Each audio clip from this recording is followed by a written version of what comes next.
En mi cumpleaños número 64, me quedé paralizada mientras el vino corría por mi vestido de $3,000. Mi nuera sonrió con desdén y dijo: «Ahora se ve tan barata como realmente es». Su madre la miraba con orgullo. Mi hijo fingió no ver, pero ninguno de ellos sabía. Esa noche sería el punto de quiebre. Mi nombre es Leonor Villagrán, tengo 64 años. Y esa noche, frente a 80 personas que aplaudían minutos antes, sentí cómo el vino tinto bajaba lentamente por la seda italiana de mi vestido color marfil. Costó $58,000, pero en ese momento no pensaba en el dinero. Pensaba en las risitas ahogadas, en los murmullos, en el silencio cruel que siguió al accidente. Ingrid, mi nuera, sostenía la copa vacía con esa expresión que yo conocía tan bien, fingida inocencia. Sus ojos brillaban con algo que no era arrepentimiento, era triunfo. A su lado, Graciela, su madre, se llevó la mano a la boca como si estuviera horrorizada, pero yo vi la sonrisa que escondía detrás de sus dedos.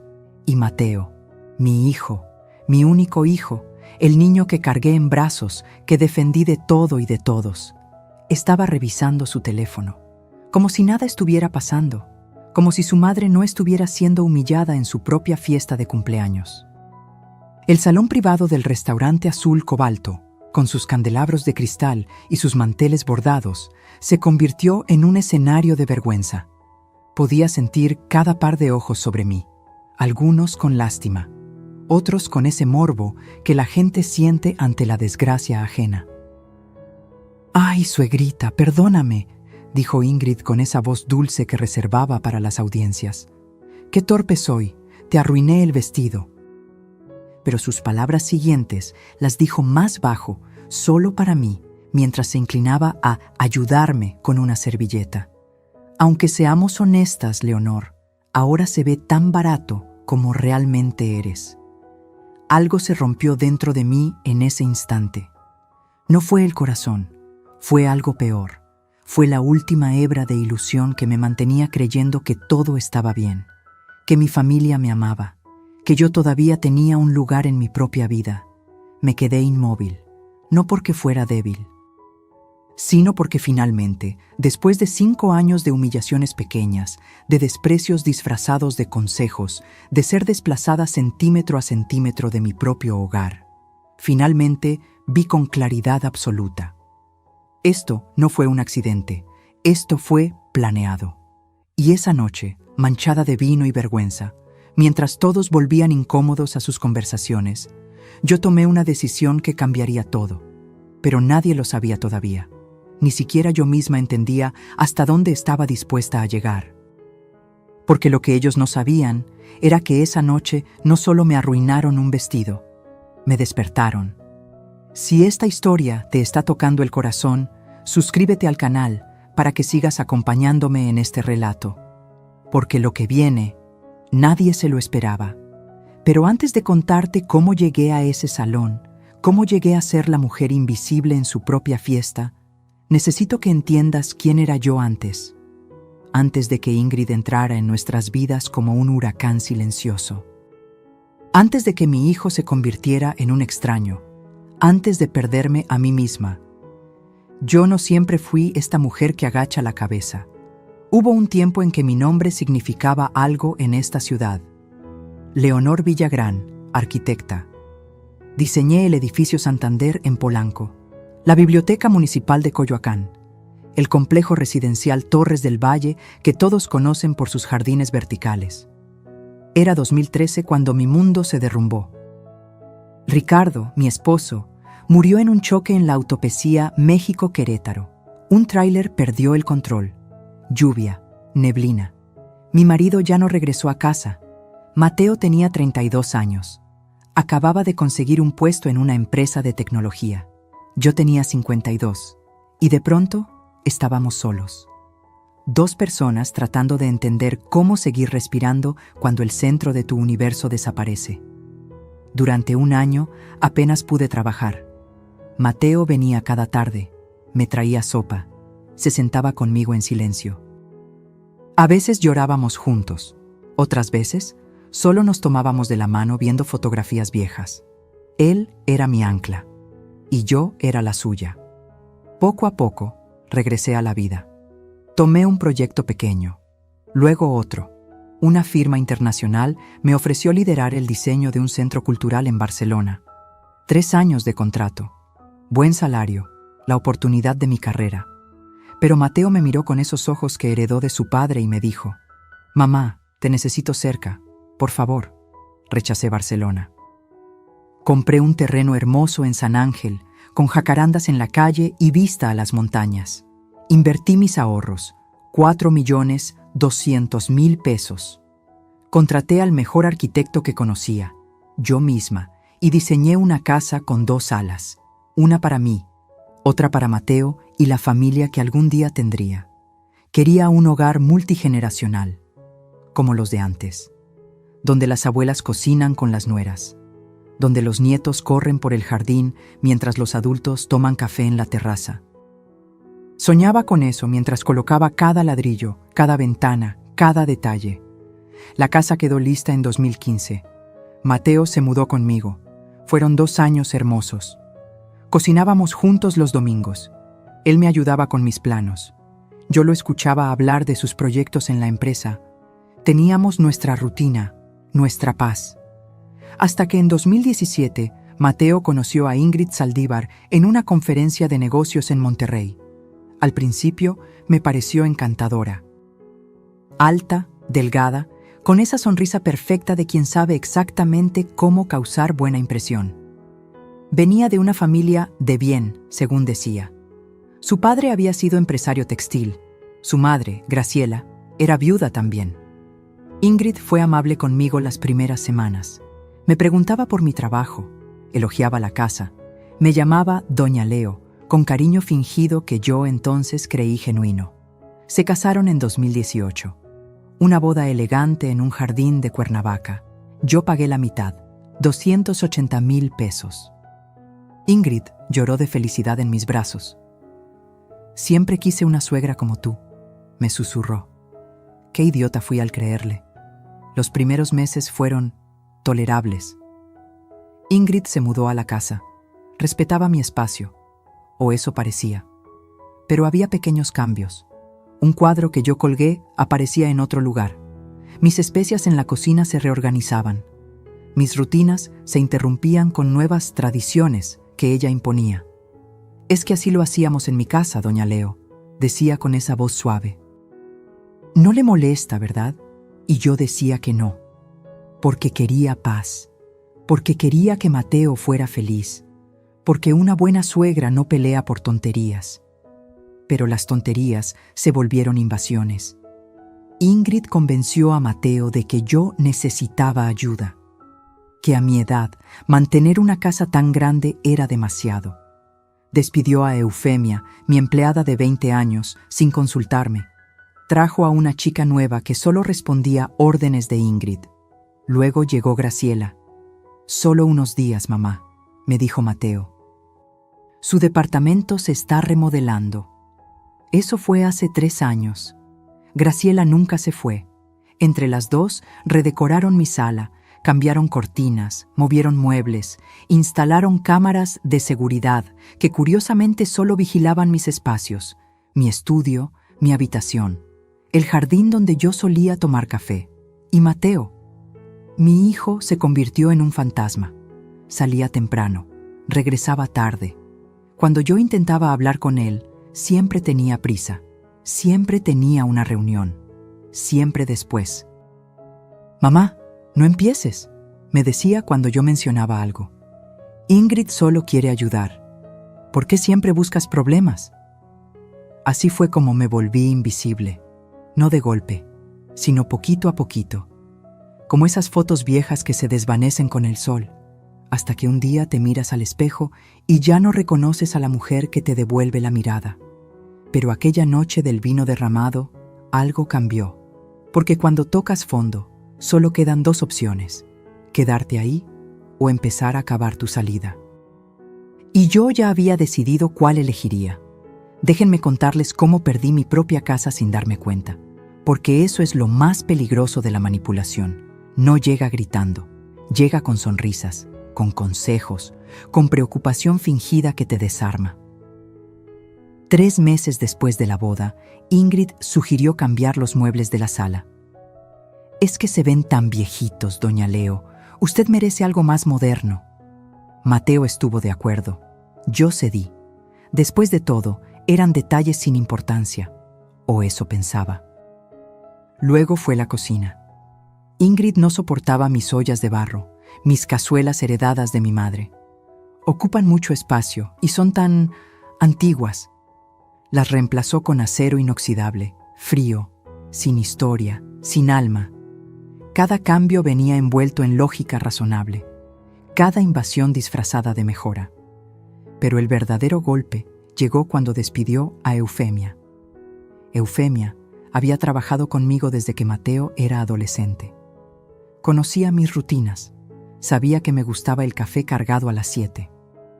Que los viernes horneaba pan dulce. Era más que empleada, era confidente, amiga. Una tarde llegué del trabajo y Eufemia ya no estaba. Ingrid me esperaba en la cocina con una sonrisa. Le di su liquidación, suegrita. Era mucho trabajo para una señora de su edad. Contraté a Yolanda. Es más joven, más eficiente. ¿Sin consultarme? Apenas podía procesar lo que escuchaba. Es que usted siempre está tan ocupada. No quería molestarla con estas cosas domésticas. Mateo estuvo de acuerdo. Ahí estaba otra vez. Mateo estuvo de acuerdo, como si esa frase fuera un escudo que justificaba cualquier cosa. Llamé a Eufemia esa noche. Lloró al teléfono. Me dijo que Ingrid le había dado apenas lo mínimo de ley, que le prohibió despedirse de mí. Quise arreglarlo, pagarle más, traerla de vuelta. Pero Eufemia ya había aceptado otro trabajo. El daño estaba hecho. Yolanda, la nueva empleada, no me miraba a los ojos. Solo seguía instrucciones de Ingrid. Si yo pedía algo, primero consultaba con la señora Ingrid, como si yo fuera una invitada en mi propia casa. Entonces llegó Graciela. La madre de Ingrid apareció con 3 maletas. «Solo mientras remodelan mi departamento», dijeron. Eso fue en octubre de 2020. Estamos en 2023 y sigue aquí. Graciela se instaló en la habitación de invitados que yo diseñé para cuando vinieran amigos. La decoró a su gusto. Puso sus santos, sus veladoras, su olor a perfume barato que impregnaba todo el pasillo. Entre las dos, madre e hija, establecieron nuevas reglas. Ya no podía usar la sala después de las 9 de la noche porque Graciela veía sus telenovelas. Mi música les parecía demasiado ruidosa. Mis amigas ya no eran bienvenidas porque alteraban la paz del hogar. Un día regresé de una reunión con un cliente y encontré mi estudio reorganizado. Mis planos, mis bocetos de 30 años de carrera, estaban en cajas. Ingrid había convertido la mitad del espacio en un cuarto de yoga. «Es que casi nunca lo usas», suegrita, «y yo necesito un lugar para meditar». Sentí que me arrancaban un pedazo de alma. Ese estudio era mi refugio, el lugar donde Ricardo y yo pasábamos noches diseñando juntos, donde cada pared guardaba recuerdos.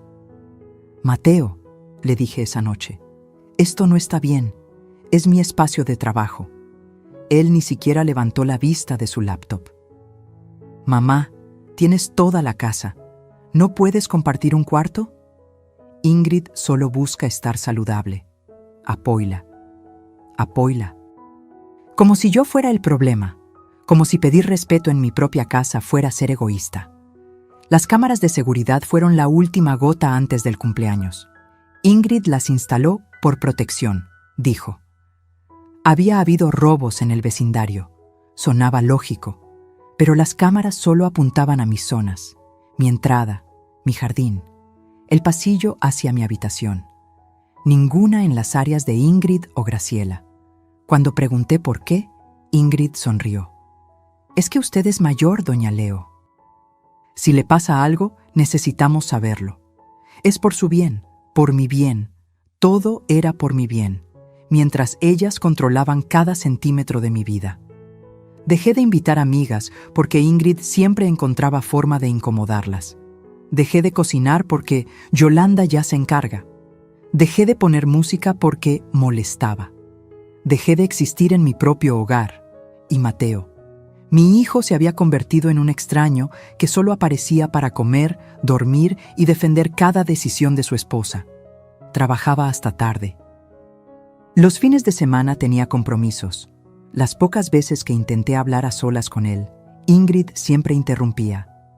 Mi amor, te necesito aquí. Ya sabes cómo se pone tu mamá cuando se siente sola. Como si yo fuera una carga, un estorbo, una anciana problemática que necesitaba supervisión. Había días en que caminaba por mi propia casa y me sentía como un fantasma, invisible, silenciosa, sin voz ni voto, hasta aquella noche del cumpleaños. Cuando el vino corrió por mi vestido y las palabras de Ingrid me atravesaron como cuchillos. Cuando finalmente entendí que esto no era descuido, era plan, un plan para borrarme, para quedarse con todo, para eliminarme sin que nadie notara que yo alguna vez había estado viva. Pero ellas cometieron un error. Me subestimaron. Creyeron que porque me callaba, estaba vencida. Creyeron que porque sonreía, era tonta. Y esa noche, manchada de vino y rabia contenida, desperté. Porque una mujer que construyó edificios con sus propias manos no se derrumba tan fácil. Solo necesita recordar quién era antes de que le dijeran quién debía ser. Esa noche, después del incidente del vino, no regresé de inmediato al salón. No podía. Las piernas me temblaban. El pecho me ardía con una mezcla de humillación y algo más oscuro. Algo que llevaba años acumulándose. Salí al jardín del restaurante. Había faroles colgando de los árboles, música suave que venía del salón. El aire fresco me golpeó la cara y recién entonces me permití respirar. Me quité los zapatos. El pasto estaba húmedo bajo mis pies. El vestido arruinado se pegaba a mi piel. 58,000 pesos convertidos en trapo manchado. Pero ya no me importaba el vestido. Me importaba el veneno en la sonrisa de Ingrid, la complicidad en los ojos de Graciela, el silencio cobarde de mi hijo. Me senté en una banca escondida entre los arbustos. Necesitaba unos minutos antes de volver a fingir que todo estaba bien. Antes de sonreír y agradecer por una fiesta que se había convertido en mi funeral público. Entonces las escuché. Voces femeninas que venían del baño exterior, cerca de donde yo estaba. La ventana estaba entreabierta. Reconocí esas risas inmediatamente. ¿Viste su cara? La voz de Ingrid rebosaba satisfacción. Pensé que se iba a poner a llorar ahí mismo. «Te pasaste, hija». Era Graciela, pero no sonaba molesta. Sonaba orgullosa. Aunque te digo, lo del vestido fue brillante. $3,000 tirados a la basura. Necesitaba que se viera exactamente como es, una vieja ridícula jugando a ser importante. Mi corazón se detuvo. No fue accidente, lo sabía, pero escucharlo confirmado era otra cosa. ¿Y Mateo?, preguntó Graciela. Mateo hace lo que yo digo. Ya lo tienes que saber, mamá. Ingrid se rió. Le digo que su madre está delicada, que necesita protección, y él firma lo que sea. ¿Ya está todo listo para el fideicomiso? Fideicomiso. Esa palabra me atravesó como una bala.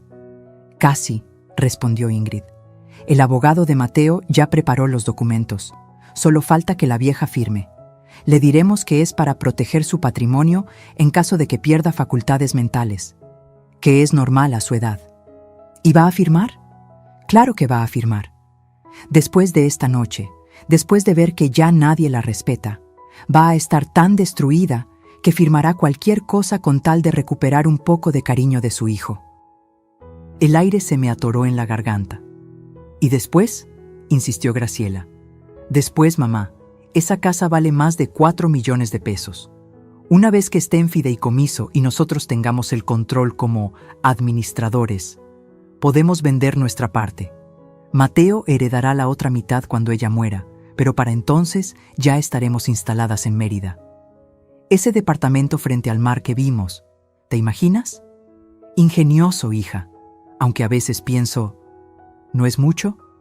La pobre mujer ya está acabada. La pobre mujer, Ingrid repitió con burla, nos ha estorbado suficiente, su tiempo pasó, ahora nos toca a nosotras vivir bien. Se rieron, las dos, como si acabaran de contar un chiste, como si yo fuera un obstáculo menor en su camino hacia una vida cómoda. Yo seguía paralizada en esa banca, el vestido húmedo, los pies descalzos en el pasto, pero algo dentro de mí se encendió. No era dolor, era claridad absoluta. Todo cobró sentido, las cámaras que vigilaban mis movimientos, la prisa de Ingrid por aislarme de mis amigas, las constantes insinuaciones sobre mi edad, mi memoria, mis olvidos. Estaban construyendo un caso, preparando el terreno para declararme incapaz. El fideicomiso era la trampa final, y yo había estado a punto de caer. Escuché cómo se arreglaban frente al espejo, riéndose aún. Luego sus pasos alejándose de regreso al salón. Me quedé ahí. No sé cuánto tiempo, 5 minutos, tal vez 20, viendo las luces del restaurante, escuchando la música, sintiendo cómo algo antiguo despertaba en mi pecho. Rabia. Pero no cualquier rabia. Era la rabia fría de una mujer que ha sido arquitecta, que ha levantado estructuras desde cero, que sabe planear, que entiende que antes de construir hay que tener buenos cimientos. Regresé al salón. Ingrid y Graciela ya estaban en nuestra mesa, hablando con otros invitados. Mateo seguía en su teléfono. Nadie notó mi ausencia. Me acerqué a Ingrid. Le toqué el hombro suavemente. «Ingrid, hija», dije con la voz más dulce que pude fingir. «No te preocupes por el vestido. Fue un accidente. Estas cosas pasan». Ella me miró sorprendida. Esperaba gritos, esperaba drama. Le di sumisión, o eso creyó. «Ay, suegrita, qué linda es usted. De verdad lo siento tanto». «Lo sé, mija, lo sé». Sonreí. «Vamos a olvidarlo. Es mi cumpleaños. Quiero que todos seamos felices». Graciela me miró con esa expresión de triunfo mal disimulado. Mateo finalmente levantó la vista y asintió aliviado, como si yo acabara de resolver un problema que él no quería enfrentar. El resto de la noche pasó entre felicitaciones vacías y abrazos hipócritas. Corté el pastel, soplé las velitas, agradecí a todos por venir, actué como la abuelita dulce que ellas creían haber domesticado, pero dentro de mí, detrás de esa sonrisa, ya estaba trazando planos, calculando, midiendo, porque eso es lo que hacen las arquitectas, construyen. Pero también saben exactamente dónde golpear para que todo se derrumbe, y ellas acababan de entregarme el mapa completo de su plan. Grave error, porque ahora yo también tenía un plan, y a diferencia del suyo, el mío no dependía de manipular a nadie, dependía de la verdad. Y la verdad, cuando se revela en el momento correcto, puede destruir imperios construidos sobre mentiras. Esa noche, manejando de regreso a casa en silencio, mientras Mateo, Ingrid y Graciela reían en el asiento trasero, tomé una decisión. No iba a firmar ningún papel, no iba a seguir siendo invisible, iba a pelear, pero no como ellas esperaban, no con gritos ni escenas. Iba a pelear como una mujer inteligente que sabe que la mejor venganza no es el ruido. Es el silencio calculado antes del golpe final. Los siguientes 3 días fueron los más difíciles de mi vida, porque tuve que fingir. Tuve que sonreír. Tuve que actuar como si no supiera nada mientras mi mundo se desmoronaba por dentro. Cada vez que veía a Ingrid, escuchaba su voz en ese baño. Una vieja ridícula jugando a ser importante. Cada vez que Graciela me ofrecía café, recordaba, la pobre mujer ya está acabada. Y Mateo, Dios mío, Mateo. Cada vez que lo miraba, me preguntaba en qué momento perdí a mi hijo, en qué momento su amor se convirtió en indiferencia disfrazada de ocupación. El 4.º día no aguanté más. Necesitaba hablar con alguien que me conociera de verdad, alguien que recordara a la Leonor de antes. Llamé a Fermín Ochoa. Don Fermín había sido mi socio en 3 proyectos grandes durante los años 90. Era arquitecto también, especializado en restauración de edificios históricos. Teníamos 71 años ahora, viudo desde hace 5. Nos habíamos distanciado un poco después de que Ricardo murió, no por pleitos, sino porque la vida simplemente nos llevó por caminos distintos. Pero sabía que podía confiar en él. Quedamos de vernos en el Café Tacuba, ese lugar antiguo del centro histórico donde los meseros usan chaleco y los azulejos cuentan historias de 100 años. Llegué temprano. Pedí un café de olla. Mis manos temblaban alrededor de la taza. Fermín llegó con su bastón de madera labrada y esa sonrisa cálida que siempre tuvo. Leonor, me abrazó fuerte. ¿Cuánto tiempo? Te veo cansada. Estoy destruida, Fermín. Y ahí, en ese café lleno de turistas y oficinistas, le conté todo. El vino derramado, la conversación que escuché, el fideicomiso, la invasión de mi casa, cómo había perdido todo sin darme cuenta. Fermín me escuchó en silencio, no me interrumpió, no me juzgó. Cuando terminé, se quedó mirando su taza largo rato. Leonor, lo que te voy a decir no te va a gustar. Mi estómago se contrajo. Pero necesitas saberlo. Respiró hondo. Investigué un poco a tu nuera cuando me contaste hace años que Mateo se iba a casar. Tenía una corazonada. Debí decirte entonces, pero no quise meterme en tu vida familiar. ¿Qué descubriste? Ingrid Saldívar estuvo casada antes, en Guadalajara, con un empresario de 62 años. Duró 2 años casada con él. Cuando se divorciaron, hubo una demanda. Él la acusó de coerción financiera, de manipularlo para transferir propiedades a su nombre. El caso nunca llegó a juicio. Firmaron un acuerdo confidencial. Él le pagó 800,000 pesos para que se fuera y nunca hablara del tema. Sentí náuseas. Fermín, ¿por qué no me dijiste? Porque no tenía pruebas sólidas, porque podía ser una coincidencia, porque tu hijo parecía feliz y yo no quise ser el viejo entrometido. Me tomó la mano. Pero ahora, con lo que me cuentas, veo el patrón. Esta mujer es cazafortunas profesional y tú eres su objetivo más grande hasta ahora. Las lágrimas brotaron sin permiso. Todo este tiempo pensé que era mi culpa, que yo era difícil, que no sabía cómo ser buena suegra, pero no, yo era la presa. Necesitas ayuda legal, Leonor, ayuda seria. ¿Conoces a alguien?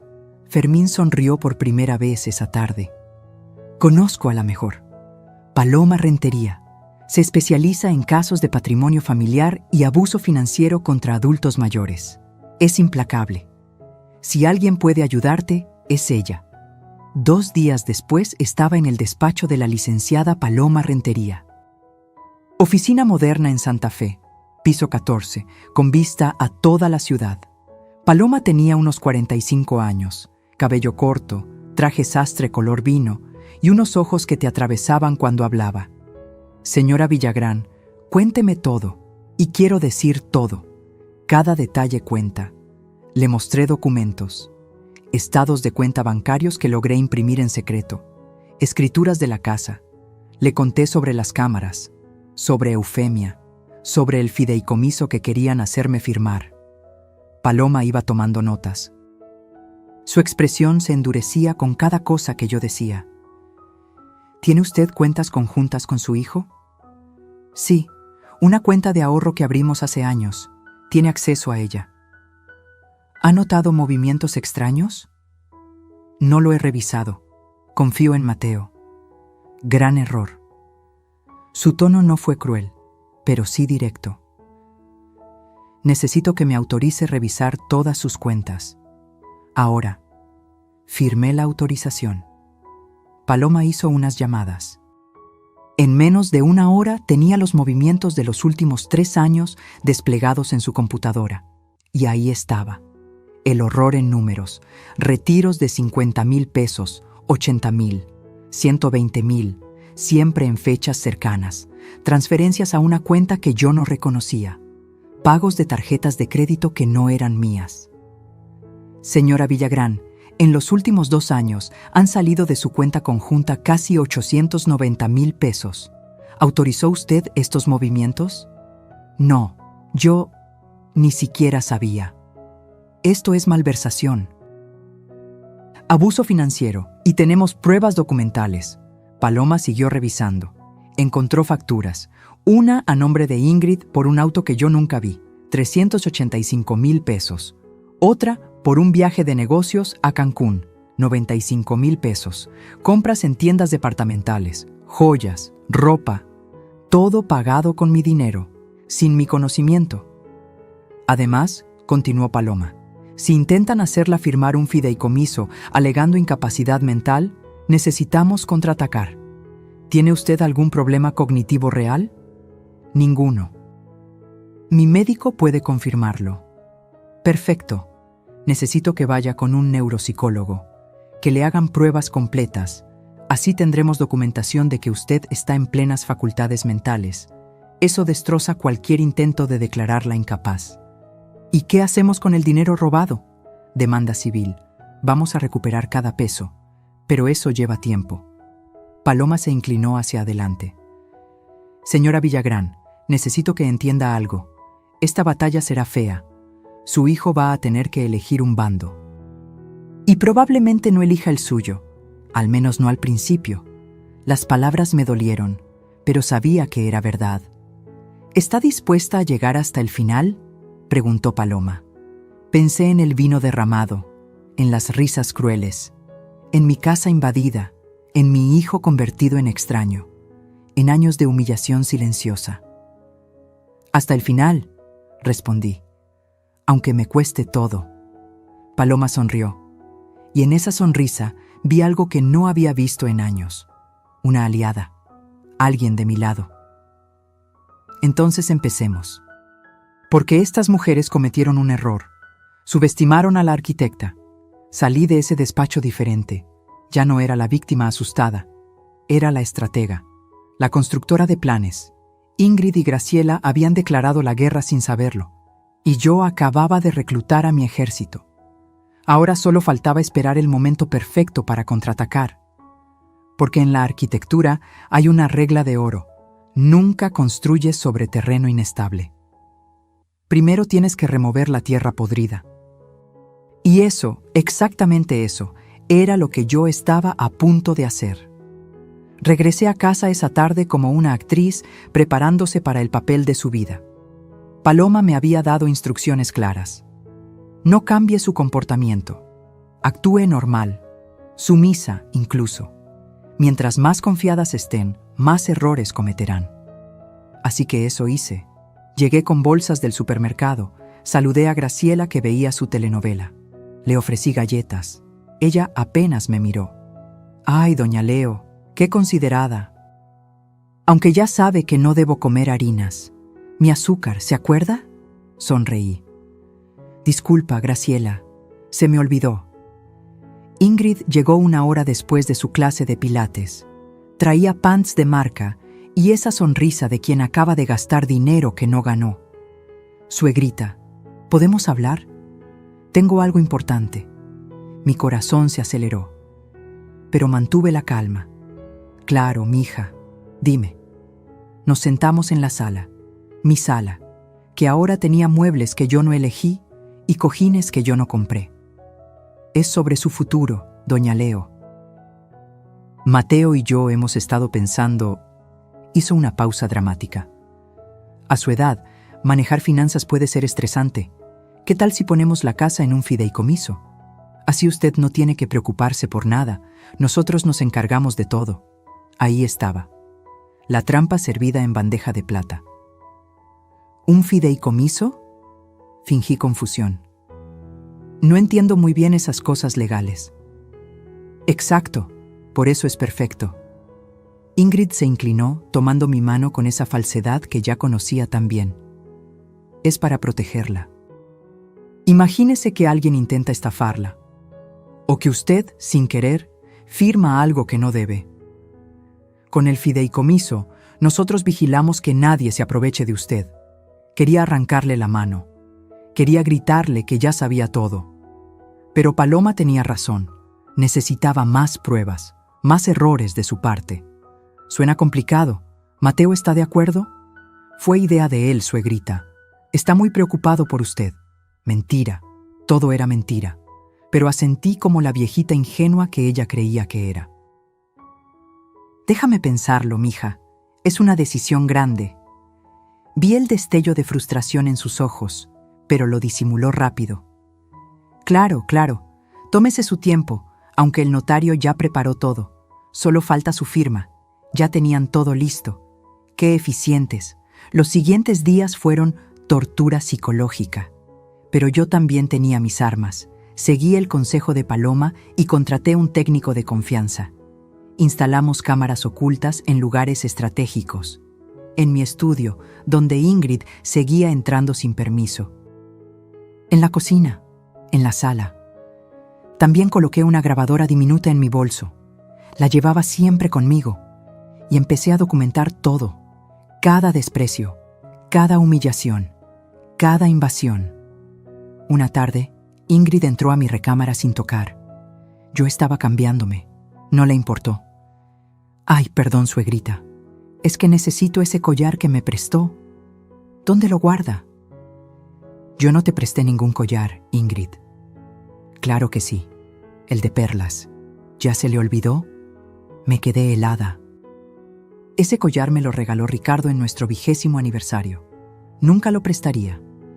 Debe estar en mi joyero, dije, la voz temblándome. Ingrid fue directo a él. Sacó el collar.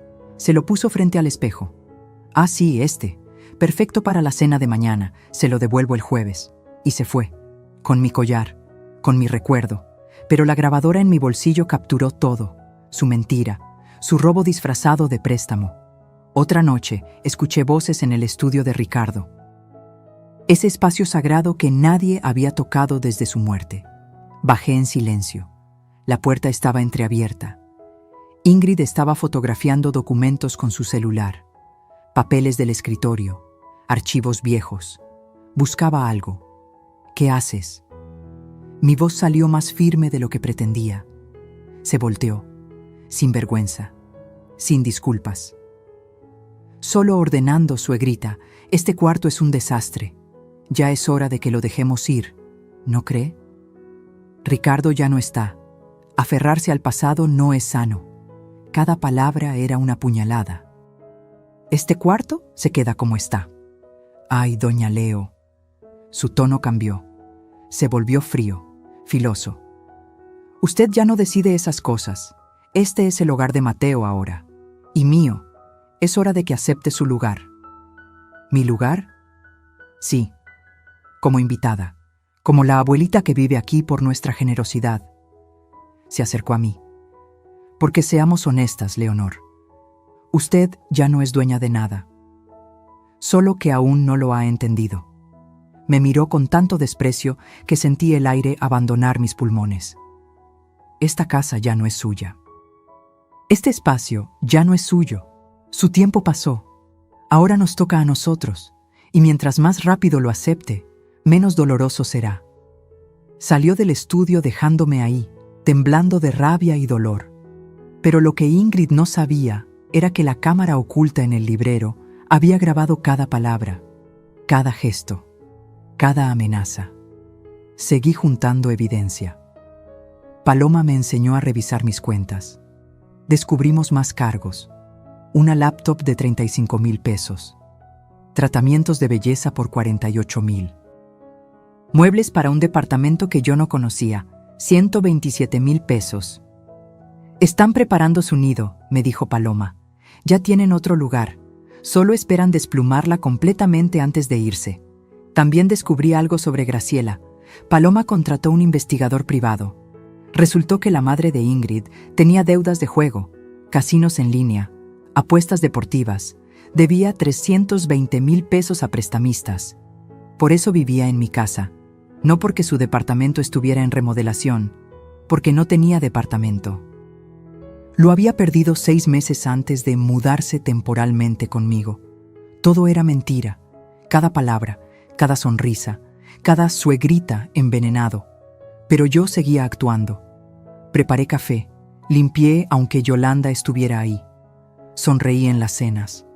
Pregunté cómo les fue en el día, y ellas, confiadas, bajaron la guardia. Una noche las escuché en el jardín. Graciela fumaba. Ingrid tomaba vino. Yo estaba en mi habitación, pero la ventana daba justo ahí, y la grabadora estaba encendida.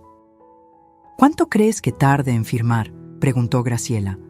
Poco, ya la tengo donde quiero. Está asustada, sola. Cada día la veo más pequeña, más vencida. ¿Y si se niega? No se va a negar. Le diremos que si no firma, Mateo va a pensar que no confía en él. Eso la destrozará. Firmará. Y en cuanto tengamos el control, vendemos. Ya tengo 2 compradores interesados. La casa vale fácil 4,5 millones ahorita. Dividimos y nos vamos. ¿Y Mateo? Mateo hace lo que yo digo. Siempre lo ha hecho. Se rió. Es tan fácil manipular a los hombres cuando creen que están tomando las decisiones. Ojalá se caiga por las escaleras y resuelva el problema más rápido.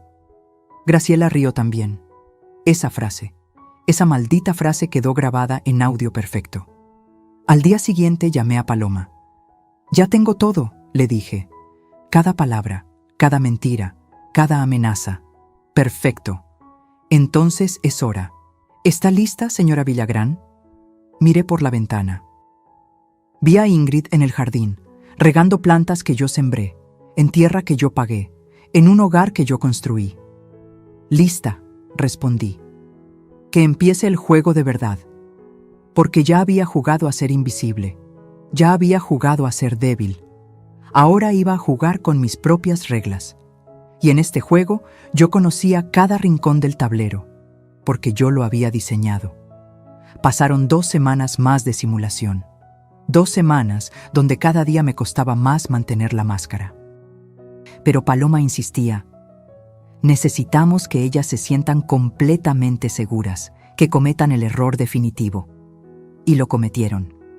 Fue un martes por la noche. Mateo llegó temprano del trabajo, cosa rara. Me pidió que nos sentáramos a hablar. Ingrid y Graciela también estaban ahí, como buitres esperando su festín. Mamá, necesitamos hablar sobre tu futuro. Mi hijo ni siquiera me miraba a los ojos. Tenía papeles en las manos, documentos legales. ¿Mi futuro? Mantuve el tono suave, inocente. Ingrid y yo hemos notado cosas preocupantes. Hizo una pausa. Olvidas conversaciones, repites preguntas. El otro día dejaste la estufa prendida. Mentira, nunca dejé la estufa prendida, pero no dije nada. Mamá, no es tu culpa, es la edad, le pasa a todos, pero tenemos que protegerte, proteger tu patrimonio. Ingrid se acercó, puso los papeles sobre la mesa. Es el fideicomiso del que hablamos, suegrita. Ya está todo listo, solo necesitamos su firma. Es por su bien. Para que nadie se aproveche de usted. La ironía me quemaba la garganta. Pero yo me siento bien, no he olvidado nada. Mamá, así empieza. Mateo finalmente me miró. Mira, yo me encargo de todo. Tú solo vive tranquila, sin preocupaciones. ¿No es eso lo que quieres? Lo que yo quería era recuperar a mi hijo. Pero ese hombre sentado frente a mí era un extraño. Necesito tiempo para pensarlo. Ya tuviste tiempo. La voz de Ingrid cambió, se endureció. Llevamos semanas hablando de esto. ¿Por qué te resistes tanto? ¿No confías en tu propio hijo? Ahí estaba, la manipulación directa. Claro que confío en Mateo. Entonces firma. Déjame revisar los documentos con calma. Mañana les doy respuesta. Vi la furia destellar en los ojos de Ingrid, pero se contuvo. Como quiera, doña Leo, pero esto no puede esperar más. Esa noche no dormí. Sabía que el momento se acercaba, que ya no podía seguir posponiendo. Al día siguiente, Mateo salió temprano. Ingrid y Graciela fueron al spa. Yo aproveché para llamar a Paloma. Ya me presionaron para firmar. No puedo seguir evitándolo. Perfecto. Es hora de actuar. ¿Puede estar en mi oficina mañana a las 4 de la tarde? ¿Para qué? Para la reunión definitiva. Invite a Mateo, Ingrid y Graciela. Dígales que va a firmar, que quiere hacerlo con un notario presente para que todo sea legal. Yo me encargo del resto. ¿Está segura? Señora Villagrán, usted contrató a la mejor. Confíe en mí. Al llegar a casa, les di la noticia. Ingrid casi brinca de felicidad. ¡Ay, suegrita! Sabía que iba a entender. Mañana a las 4 entonces. En el despacho de la licenciada que maneja estos temas. Sí, quiero que Mateo esté ahí. Y ustedes también. Es importante para mí que mi familia esté presente. Por supuesto. Somos una familia, ¿no? Ingrid me abrazó. Olía a perfume caro, comprado con mi dinero. Esa noche me senté sola en el estudio de Ricardo. Toqué sus libros, sus planos viejos. Las fotografías de nosotros jóvenes, soñando edificios. Perdóname, amor, susurré. Perdóname por dejar que esto llegara tan lejos, por ser tan ciega. Pero mañana voy a pelear. Por nosotros, por lo que construimos. La mañana del miércoles fue eterna. Ingrid y Graciela estaban eufóricas, hablaban de viajes, de planes, de la casa en Mérida que ya casi podían tocar. Mateo llegó a las 3. Tenía ojeras, se veía cansado. Parte de mí todavía quería salvarlo. Pero sabía que eso solo dependía de él. Llegamos al despacho de Paloma a las 4 en punto. Oficina moderna, vista panorámica, ambiente formal. Paloma nos recibió con profesionalismo frío. Buenas tardes. Soy la licenciada Paloma Rentería. Señora Villagrán, familia, pasen por favor. Nos sentamos en la sala de juntas. Había otra persona ahí, un hombre mayor con portafolio. Él es el licenciado Hernández, notario público. Está aquí para dar fe de lo que se firme hoy. Ingrid sonrió. Graciela también. Mateo solo asentía, ansioso por terminar con esto. Paloma puso un folder sobre la mesa. Antes de proceder con cualquier firma, necesito aclarar algunos puntos legales. Señora Villagrán, ¿usted solicitó la creación de este fideicomiso? No, me lo propusieron. ¿Se siente usted con facultades mentales completas? Completamente. ¿Ha sido evaluada recientemente? Saqué de mi bolsa los documentos que el neuropsicólogo me entregó 3 días antes.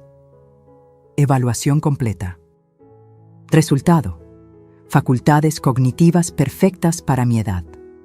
Paloma los revisó. Se los pasó al notario. Perfecto. Entonces, señora Villagrán, está en plena capacidad de tomar sus propias decisiones. Miró a Mateo. Lo cual hace que ciertos movimientos financieros realizados sin su autorización sean problemáticos. ¿De qué habla? Mateo frunció el ceño. Paloma abrió el folder. Sacó estados de cuenta, facturas, documentos bancarios. Hablo de 890,000 pesos retirados de la cuenta conjunta que comparte con su madre, sin su autorización. Hablo de compras realizadas con tarjetas suplementarias que ella nunca aprobó. Hablo de transferencias a cuentas de terceros. Ingrid palideció. Graciela se puso rígida. Eso fue para gastos de la casa, tartamudeó Ingrid. ¿Un auto de 385,000 pesos es gasto de casa? ¿Un viaje a Cancún de 95,000 pesos? ¿Tratamientos de belleza por 48,000? Paloma puso las facturas sobre la mesa, una por una. Todo documentado, todo rastreable. Mateo autorizó esos gastos, dijo Ingrid, su voz subiendo de tono. Mateo tiene acceso a la cuenta, pero no tiene autoridad legal para gastar sin consentimiento de la titular. Y la titular es la señora Villagrán. Paloma se volteó hacia mí. ¿Autorizó usted estos gastos? No. Ni siquiera sabía de ellos.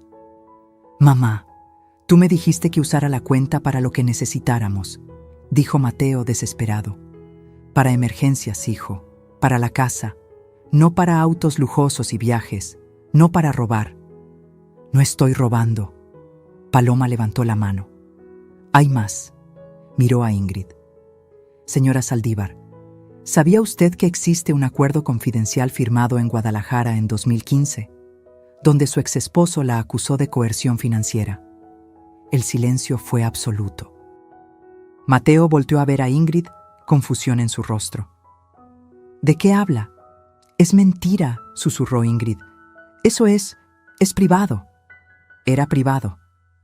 Paloma sacó más documentos, hasta que empezó un patrón idéntico aquí: aislar a la víctima, controlar finanzas, preparar documentos de transferencia de propiedad, inventar incapacidad mental. Esto es ridículo. Ingrid se levantó. Siéntese. La voz de Paloma era acero. Porque aún no terminó. Sacó su laptop, la giró hacia nosotros, le dio play a un video. Era la grabación de la cámara oculta. Ingrid en el estudio de Ricardo. Sus palabras exactas: este es el hogar de Mateo ahora, y mío. Usted ya no es dueña de nada. Mateo se quedó congelado viendo la pantalla. Paloma puso otro audio. La conversación del jardín. La voz de Ingrid. Es tan fácil manipular a los hombres cuando creen que están tomando las decisiones. Y luego, la voz de Graciela. Ojalá se caiga por las escaleras y resuelva el problema más rápido. El rostro de Mateo se descompuso. Vi cómo algo se rompía en sus ojos, como si finalmente despertara de un sueño. Esto no puede ser real, murmuró. Es muy real.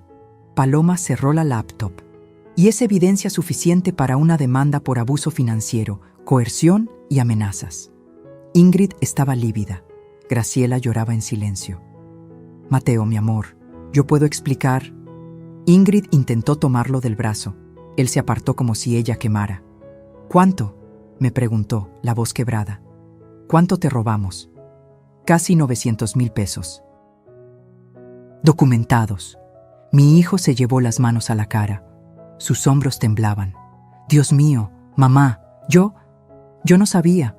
Pensé que estabas mal, que necesitabas ayuda. Eso era lo que ella quería que pensaras, hijo. Paloma continuó, implacable. Señora Villagrán, ¿desea proceder con la demanda? Miré a Ingrid. Ya no tenía esa sonrisa. Ya no tenía ese poder. Era solo una mujer asustada, atrapada en sus propias mentiras. Miré a Graciela, llorando, sabiendo que sus deudas ahora serían públicas. Y miré a Mateo, mi hijo, mi único hijo, destruido.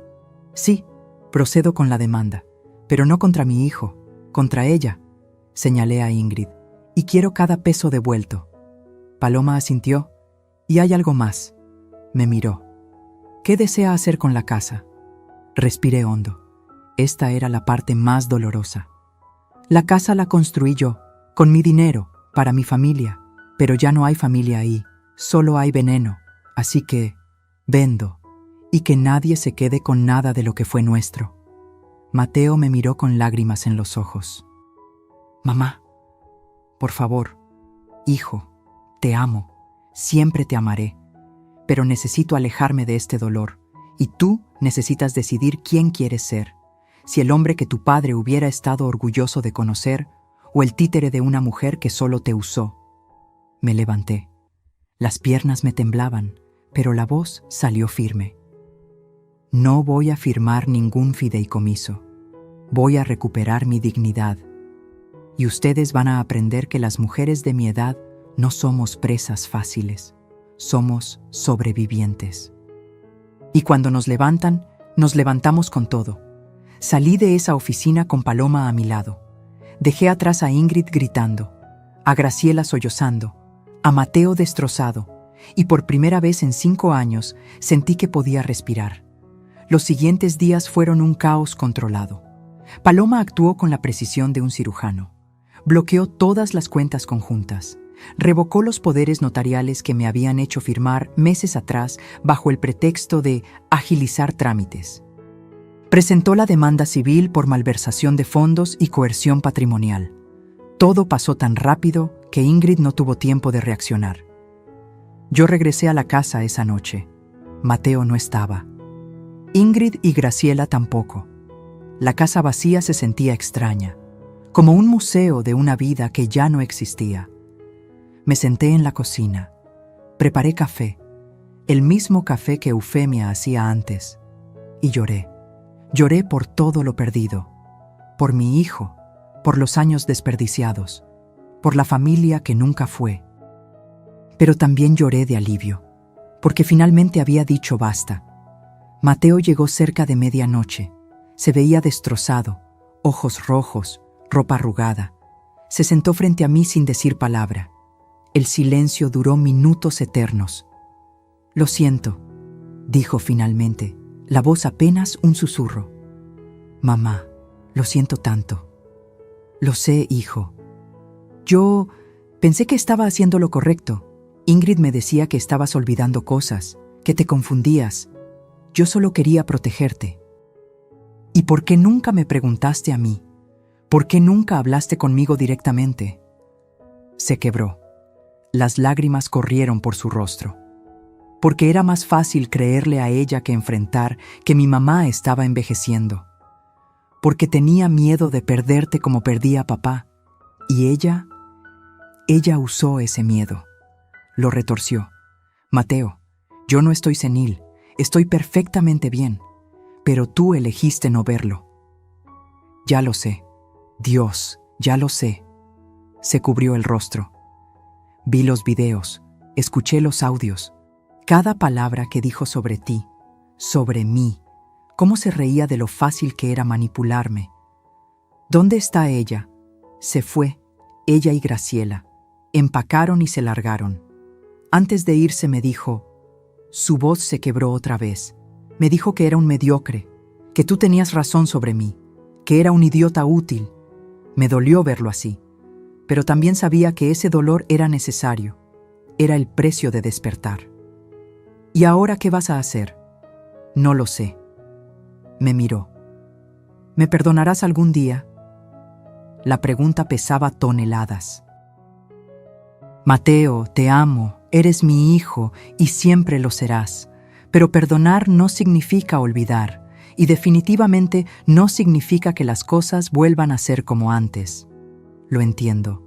Necesito espacio, necesito sanar, y tú necesitas trabajar en ti mismo, en entender cómo llegaste hasta aquí. ¿Por qué dejaste que esto pasara?» «Voy a empezar terapia. Ya hice la cita». Asentí. Era un comienzo. «La casa se vende, Mateo. Esa decisión no cambia». «Lo sé. Y está bien. Tienes razón. Este lugar ya no es un hogar. Es un campo de batalla». Pasamos el resto de la noche en silencio. A veces llorando, a veces simplemente sentados, uno frente al otro, procesando los escombros de lo que alguna vez fuimos. 3 semanas después, Paloma me llamó a su oficina. «Tengo noticias. Ingrid intentó falsificar su firma en documentos de venta de la propiedad. El notario que contrató se dio cuenta y lo reportó. Ahora enfrenta cargos por intento de fraude». «¿Cargos penales?» «Sí, y la demanda civil avanza. Hemos logrado rastrear exactamente a dónde fue cada peso. Tenemos un caso sólido. Van a tener que devolver todo». «¿Y Graciela?» «Sus deudas salieron a la luz. Los prestamistas ya la están persiguiendo.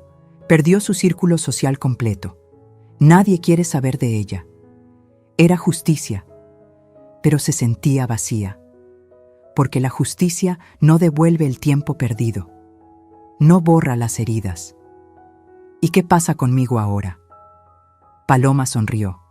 «Ahora, señora Villagrán, usted reconstruye, en sus propios términos». La casa se vendió 2 meses después en 4.380.000 pesos. Buen precio. Familia joven con niños. Me dio algo de paz saber que ese espacio volvería a tener risas genuinas. De ese dinero, Mateo no pidió nada. Firmó la renuncia a cualquier reclamación. «Es tuyo, mamá. Siempre lo fue». Recuperamos 890.000 pesos de lo robado. Ingrid tuvo que vender el auto, devolver joyas, liquidar deudas para pagar. No fue a la cárcel, pero el proceso penal quedó en su historial. Su reputación destruida. Mateo se mudó a un departamento pequeño. Empezó terapia 2 veces por semana. Me llamaba cada domingo. Conversaciones cortas, incómodas al principio, pero honestas. Y yo hice algo que nunca imaginé. Compré un loft en el centro histórico, Colonia Roma Norte, edificio de los años 40 restaurado, techos altos, ventanales enormes, luz natural todo el día. Me costó 1.850.000 pesos. Perfecto para una mujer sola que necesitaba empezar de nuevo. Lo primero que hice fue instalar mi estudio de arquitectura. Mesones grandes, computadoras nuevas, biblioteca con todos mis libros, mis planos viejos en las paredes. Luego llamé a 3 jóvenes arquitectos recién egresados. Les ofrecí mentoría, espacio de trabajo, proyectos reales.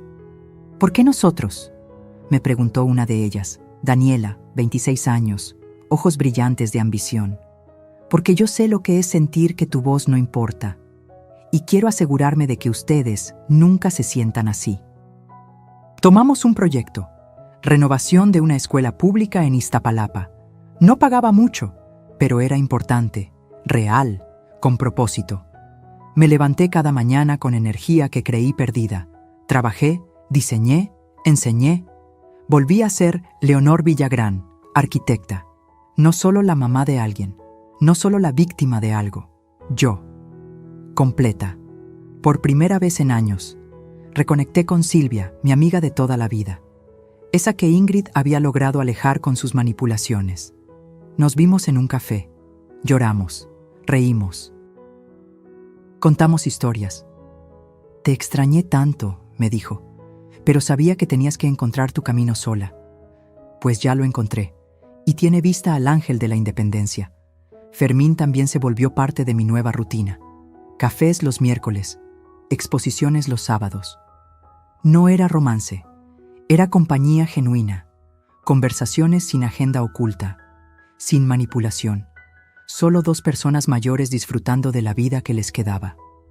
Un domingo, 6 meses después de la venta, Mateo vino a visitarme. Traía flores, girasoles, mis favoritos. Había olvidado que le gustaban. El lugar está hermoso, mamá. Gracias, hijo. Recorrimos el loft. Le mostré mis proyectos. Me contó de su terapia, de cómo estaba aprendiendo a poner límites, a reconocer manipulación, a no tener miedo de estar solo.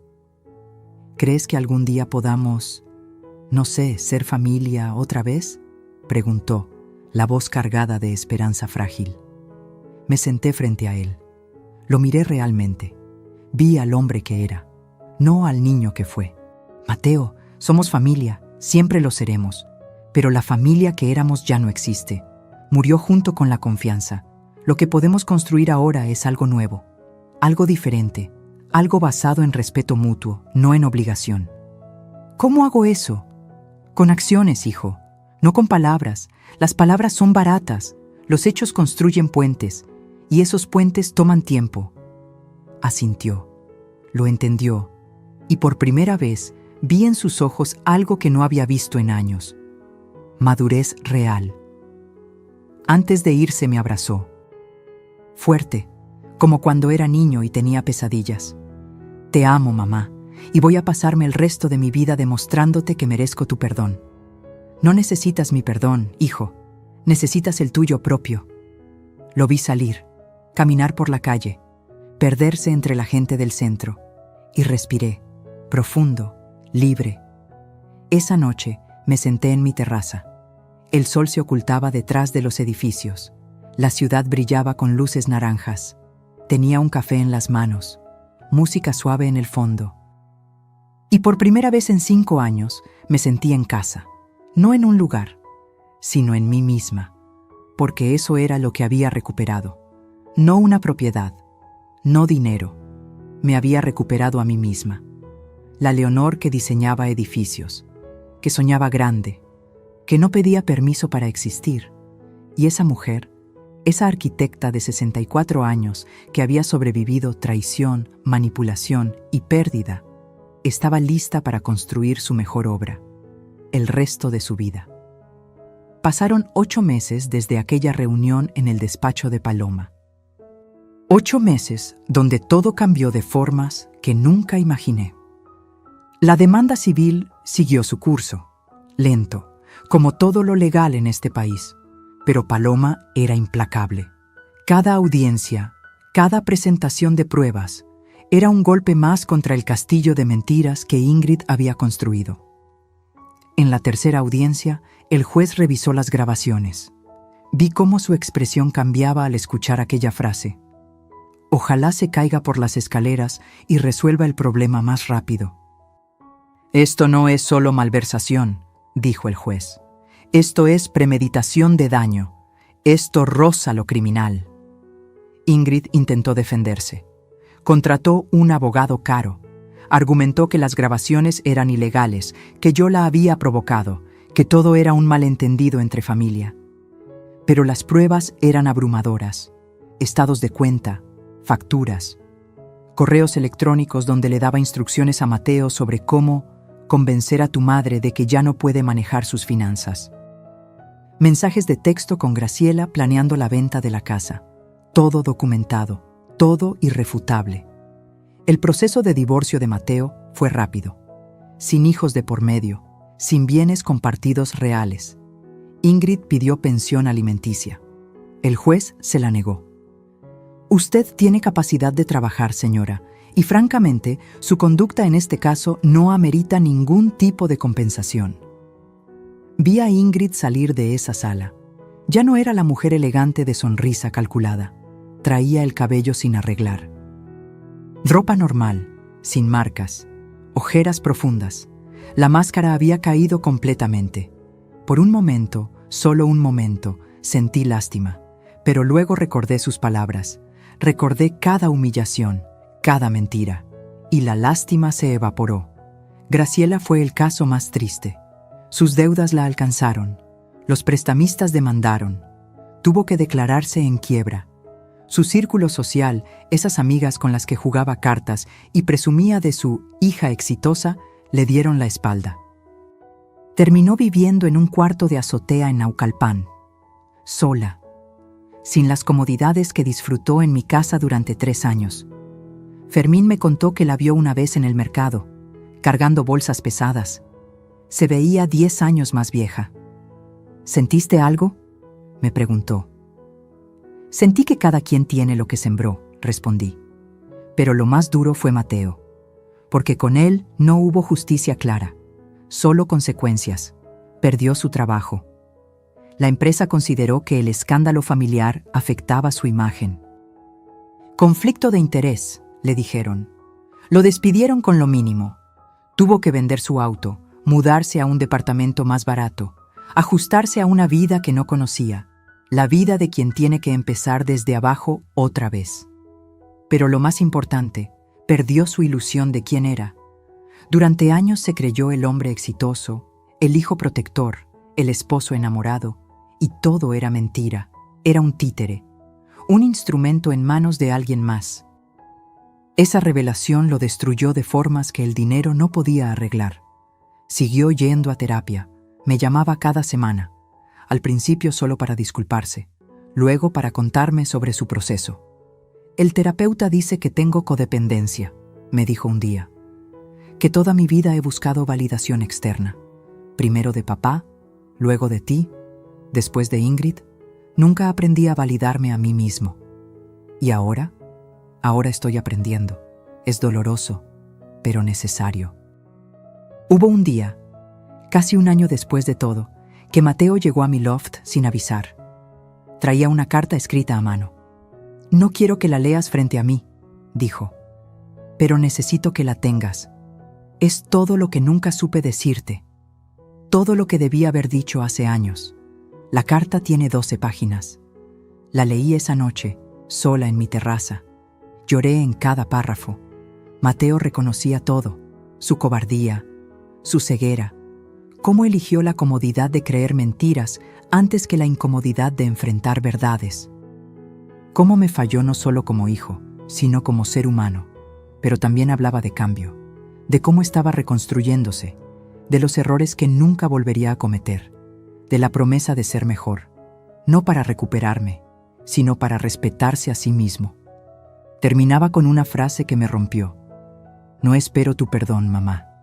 Solo espero que algún día, cuando pienses en mí, no solo veas al hijo que te traicionó, sino al hombre que aprendió demasiado tarde, pero aprendió al fin. Guardé esa carta en un cajón especial, junto a las fotos de Ricardo. Las cosas que duelen, pero que necesitas conservar. ¿Perdoné a Mateo? Esa pregunta me la hice 1000 veces. La respuesta no es simple, porque el perdón no es un interruptor que prendes y ya, es un proceso. Algunos días lo perdonaba completamente, otros días la rabia volvía y me preguntaba cómo pudo ser tan ciego. Pero lo que sí hice fue darle espacio para crecer, para cambiar. Para demostrar con hechos, no con palabras, que era diferente. Y lentamente, muy lentamente, algo se reconstruyó entre nosotros. No la relación de antes. Esa murió, pero algo nuevo, más honesto, más frágil, sí, pero también más real.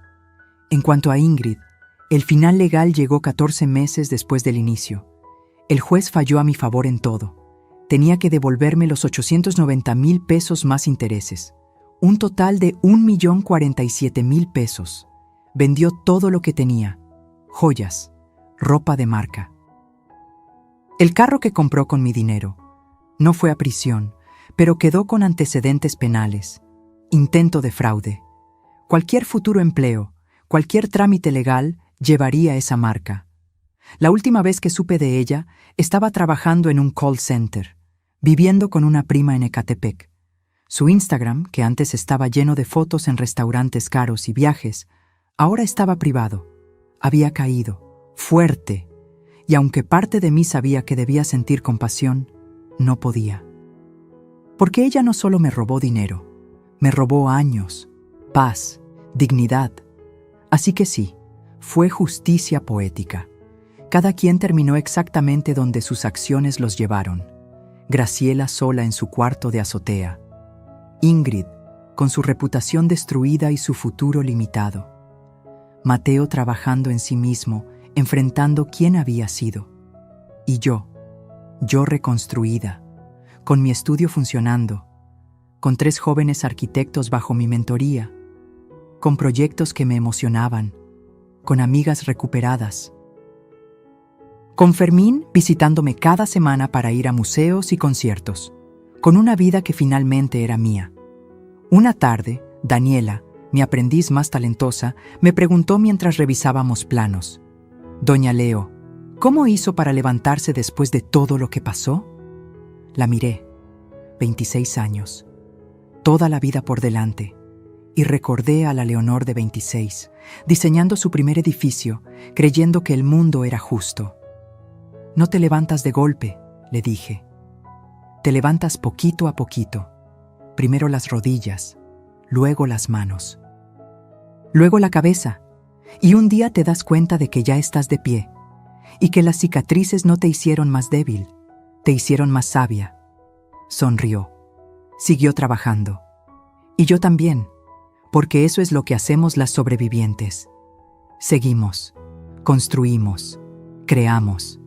Porque la mejor venganza no es el castigo al otro, es tu propia felicidad recuperada. Y yo, Leonor Villagrán, arquitecta de 65 años, finalmente era feliz.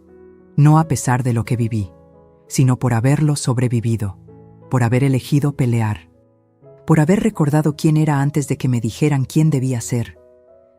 Esa noche, el vino derramado en mi vestido marcó un final, pero también un comienzo. El comienzo de una mujer que recuperó su voz, su espacio, su vida. Y eso no tiene precio. Han pasado 2 años desde aquella noche del cumpleaños. 2 años que se sienten como otra vida completa. Estoy sentada en la terraza de mi loft. Son las 7 de la mañana. El sol apenas asoma entre los edificios del centro. Tengo mi café cargado, el mismo que me gusta desde siempre. Música suave de fondo. Y frente a mí, planos de nuestro nuevo proyecto. Una biblioteca comunitaria en Iztacalco. No paga mucho, pero va a cambiar la vida de cientos de niños, y eso vale más que cualquier edificio corporativo. Daniela, Roberto y Carmen, mis 3 arquitectos jóvenes, llegan a las 9. Trabajamos hasta las 3. Luego yo me tomo las tardes libres, para vivir, para caminar, para recordarme que la vida no es solo trabajo. Los miércoles veo a Fermín. Ayer fuimos al Museo Soumaya, vimos la exposición de Rodin, discutimos sobre proporciones y belleza. Luego comimos en un restaurante pequeño de la Roma. Él pagó, yo pagué el postre, sin deberle nada a nadie, sin pedir permiso. Los viernes tengo cena con Silvia y otras 3 amigas del colegio, mujeres de mi edad que también han vivido, que también han sobrevivido divorcios, traiciones, pérdidas. Nos reímos, tomamos vino, contamos historias sin filtro, y los domingos. Los domingos son para Mateo. Al principio eran llamadas breves, incómodas, llenas de silencios pesados, pero poco a poco algo creció. No amor ciego de madre, sino respeto mutuo, honestidad cruda. Hace 3 semanas, Mateo consiguió trabajo nuevo, en una empresa más pequeña, sin el prestigio de antes, pero con valores reales. Me llamó emocionado. «Mamá, ¿puedo pasar a contarte?» Vino esa tarde. Traía pan dulce de la panadería que nos gustaba. Nos sentamos en la terraza. Me contó sobre el puesto. Sobre su jefe, que valora el trabajo honesto. Sobre cómo se siente construyendo algo real. «Estoy orgulloso de ti, hijo». Se le llenaron los ojos de lágrimas. ¿De verdad? ¿De verdad? No por el trabajo, sino por el hombre en que te estás convirtiendo. No es perfecto. Todavía hay días donde veo sombras del hijo que me falló. Pero también veo luz, esfuerzo genuino, cambio real. ¿Hemos sanado completamente? No.